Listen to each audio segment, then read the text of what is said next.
আসসালামু আলাইকুম, কেমন আছেন সবাই?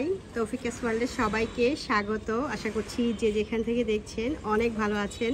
তো আজকের ভিডিওটা আমি ছাদ থেকে দেখাচ্ছি এবং সাথে সাথে ভয়েস ওভার করে দিচ্ছি, কারণ এত বেশি ব্যস্ত এবং এত বেশি কি বলবো বিপদের মধ্যে আছি যে ভিডিও করতে পারছি না, এডিটিং করতে পারছি না। এর আগে কয়েকটা ভিডিওতে আপনাদেরকে বলেছি। তো বিকেলবেলা ছাদে উঠেছি। ছাদে উঠতে হয় কারণ গাছের কিছু যত্ন না করলে দেখা যায় যে গাছগুলা মরে যায়। তো এটা হচ্ছে আমার আম গাছ, শখের ছাদ বাগানে আম গাছ। তো এই আম গাছটার মধ্যে না প্রতি বছর আলহামদুলিল্লাহ আম হয়। এবছর আম হয়েছে, তবে অন্যান্য বছরের তুলনায় অনেক কম। তবে এবছর আমের সাইজগুলো কিন্তু মাশাআল্লাহ অনেক বড় হয়েছে। আর এই যে দেখতে পাচ্ছেন না, এখানে একটা আমের থোকা ছিল। তো কি বলবো, অনেক দুঃখের এবং কষ্টের বিষয় এটা আমার জন্য। এখানে এতগুলা আম ছিল, কি বলবো, দেখেন প্রতিটা ডাঁট দেখা যাচ্ছে, আমের ডাঁট দেখা যাচ্ছে। তো একদিন দুপুরবেলাও এসে দেখে গিয়েছি যে আম আছে। তো বিকেলবেলা যখন ছাদে উঠছি তখন এসে দেখলাম যে এই থোকার একটা আমও নাই। তো এটা দেখার পর জাস্ট ঠিক বলে বোঝাতে পারবো না আমি কতটা কষ্টের মধ্যে ছিলাম। আর আম গাছে যখন আম ঝুলে থাকতে দেখি, এটা যে আমার জন্য কত প্রশান্তির একটা কারণ ঠিক বলে বোঝাতে পারবো না। আমি যতদিন সম্ভব গাছে কিন্তু আম রাখি। একদম যখন দেখা যায় যে আমগুলো পচে যাচ্ছে, পেকে টেকে পড়ে যাবে, তখনই আমি গাছ থেকে আম নেই। এতটা মায়া করি আমি আমার গাছের আম। আমার খাওয়ার চেয়ে গাছে আম ঝুলে থাকতে দেখলেই বেশি ভালো লাগে।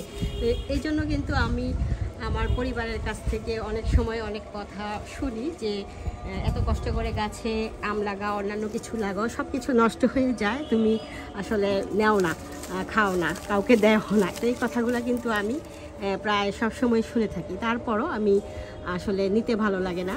তো সেদিনও আমার হাজব্যান্ড বলতেছে যে এতগুলো আম চুরি হয়ে গেছে, তো বাকি আমগুলো নিয়ে আসো। আমি বললাম না, আমার ভাগ্যে যদি থাকে খাবো, না হলে যার ভাগ্যে আছে সেই খাবে। এই হলো অবস্থা। তো বিকেলবেলা ছাদে আসলাম গাছে পানি দেওয়ার জন্য। তো অলমোস্ট সন্ধ্যা হয়ে গেছে, মাগরিবের আজান শোনা যাচ্ছে, শুনতে পাচ্ছেন। তো এখানে আমার মরিচের বাগান, অনেকগুলো মরিচ গাছ বছর লাগাইছিলাম। তো এখান থেকে আমি মরিচ নিয়ে আলহামদুলিল্লাহ অনেক খেয়েছি এবং এর মধ্যে কয়েকটা ভিডিওতে আপনাদেরকে দেখাইছি পাকা মরিচ কীভাবে আমি সংরক্ষণ করি।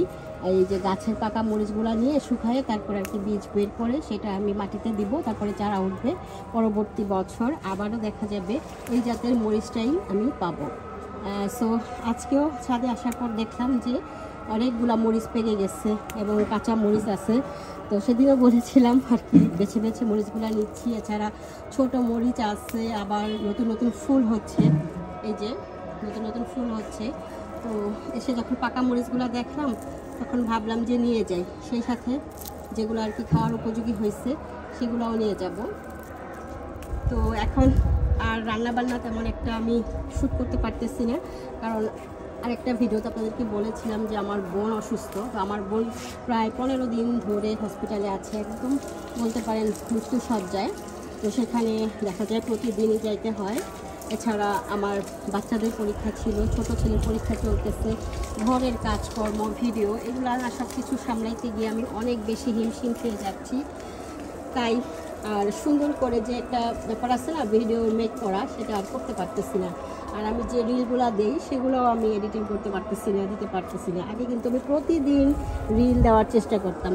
যাই হোক, আসলে সবসময় তো মানুষের সময় একরকম যায় না।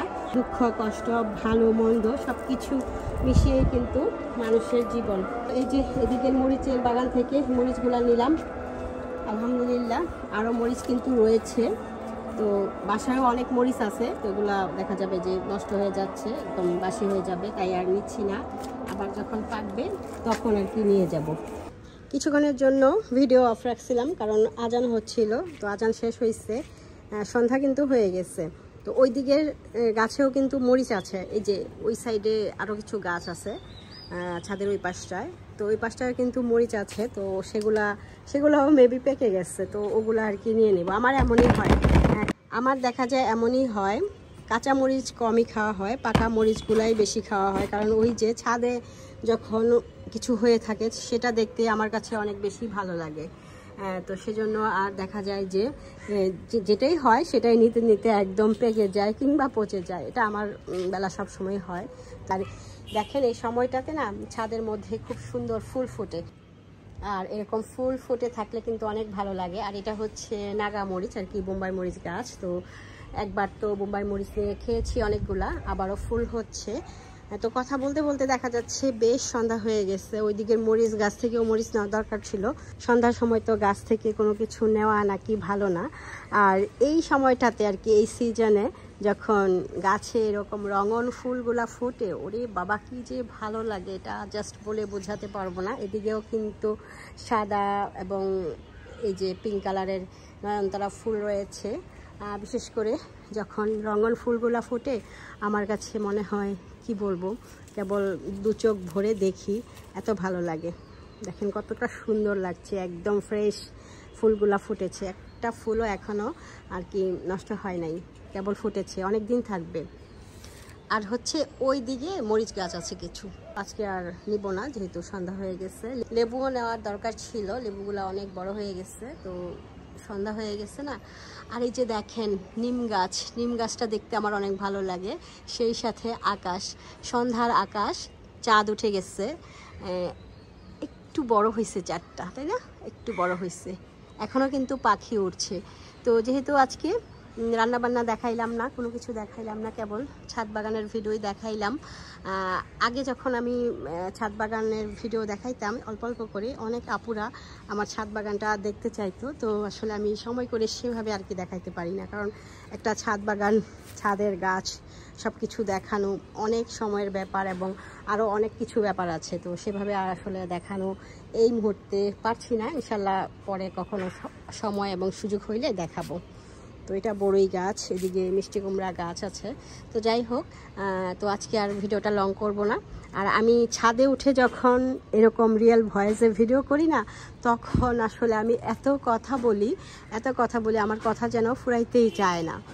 তো এটা হচ্ছে নীলকণ্ঠ ফুল গাছ, এগুলো আমি লাগাই না, ওই যে একবার এনে লাগানো হয়েছে সেই বীজ থেকেই কিন্তু উঠে যায়, ফুল ফুটে, তো দেখতে ভালোই লাগে। যাই হোক, তো আজকে আমি ভিডিওটা এখানেই শেষ করছি। আপনারা সবাই অনেক ভালো থাকবেন, সুস্থ থাকবেন। তো আজকে আল্লাহ হাফেজ, আসসালামু আলাইকুম।